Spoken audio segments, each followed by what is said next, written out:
Unlimited orange juice মাত্র 1 টাকায়, unlimited orange juice মাত্র 1 টাকায়, আনলিমিটেড অরেঞ্জ জুস মাত্র 1 টাকায়। উফ কি গরম, এই গরমে যদি একটু ঠান্ডার দোকান পাওয়া যেত তাহলে হেভি হতো। আনলিমিটেড অরেঞ্জ জুস মাত্র 1 টাকা, আনলিমিটেড অরেঞ্জ জুস মাত্র 1 টাকায়। কি 1 টাকায় আনলিমিটেড অরেঞ্জ জুস? যাই যাই গিয়ে 10-15 গ্লাস খেয়ে নি। কি আনলিমিটেড অরেঞ্জ জুস মাত্র 1 টাকায়? হ্যাঁ হ্যাঁ 1 টাকা। তাহলে আমাকে দাও দাও দাও। ঠিক আছে দাঁড়াও।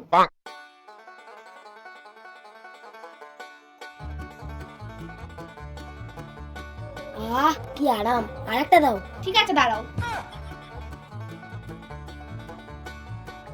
কি আরাম, আরেকটা দাও আরেকটা দাও। ঠিক আছে দিচ্ছি। No, no, no, no. কি আরাম, এই নাও তোমার 1 টাকা। কি 1 টাকা? আপনার তো 50 টাকা হয়েছে। কিভাবে? আপনি তো বললেন 1 টাকায় আনলিমিটেড অরেঞ্জ জুস। আপনি ভালোভাবে লেখাটা করুন, ওটা 1 সেকেন্ডে খেতে হবে। हे प्रभु हे हरि राम कृष्ण जगन्नाथ।